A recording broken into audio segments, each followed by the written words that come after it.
but not on a massive basis. It can't happen. There's no turning, rotating of land masses. The land masses sit in their individual plates and don't move. The rifts open, that's all. For examination, I'm going to run a few vignettes of each area of Earth that you have a right to be curious about. The North Pole. Man, I love this map so much. There was a piece in the recent National Geo. It shows that the trees in Asia and North America were exactly the same trees. Well, this is why. The land was together when the trees evolved.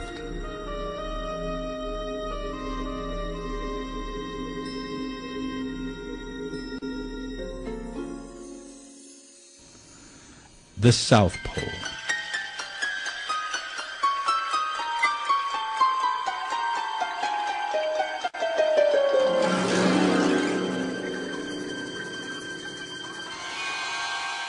The oceans have absolutely nothing to do with tectonic spreading, except that they cool the thickening mantle. Tectonic spreading, even according to the most conservative scientists, has created 2/3 of the Earth's surface in the last 200 million years. And therefore, the same must be true on all planets, including Mars. Must. And we can see the younger spreads on Mars just as on Earth.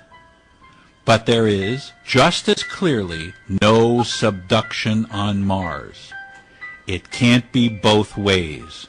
You either have spreading and subduction, or you have only spreading, and you must have spreading. Or you can continue to ignore the facts and say, as the ancients said, that the Earth is unique and singular in the universe, and that we are the center, and the universe rotates around the Earth. If you're like me, you had to put down your comic book and re-cue that back a couple of times to look at it. So I'm not going to bother playing it again. You can do that on your own. But there's some other videos that kind of elaborate on what he's talking about, and I want to show those to you. Under the Earth and tore away from India.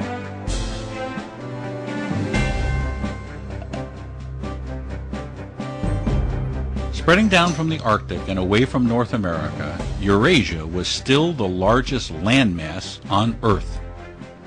The recurving of this gigantic landmass created the greatest folding of the upper crust on Earth.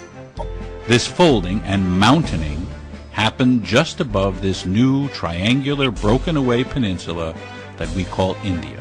If India wasn't hanging down there, northern India would be Asia's coast. This land area was stretched out to the side, just as northern Italy was stretched sideways, because it was on Europe's stretching coast. Down lower, on both India and Italy, the sideways pulling tension ceased, and normal recurving, mild mountaining began anew.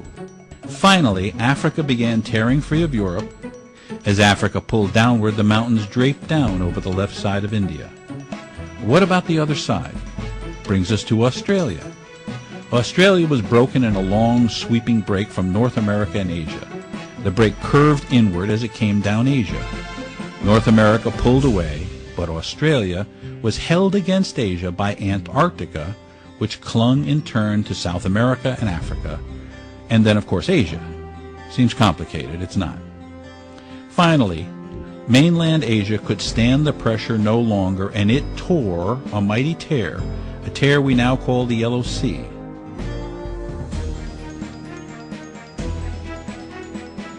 This relieved the pressure on Asia, and that lower land was to be forfeit. As Australia pulled down, the land unwound and finally had to bend backward and break into islands, which turned out into the sea. Australia was pulled down inexorably, and the mountains angled down Indonesia, with the land folding along the right side of India, folded like cloth folds. Asia also spread from the North Pole. It crushed down on India. This is why we have buckled mountains above and to the sides of India. The only true reason. Australia finally tore away from Antarctica 65 million years ago and took its place in the spreading ocean. It isolated the southern marsupials. The marsupials' bigger home, Antarctica, froze over with the arrival of the newly created deep-sea plate. The ocean surrounded now Australia, which became the one big remaining home for marsupial life. Islands such as Great Britain, Norway, Sweden, and others are broken off chunks that, as with Iceland, still move as the Earth grows semi-slowly away from their mainland homes, riding within and on their spreading plates.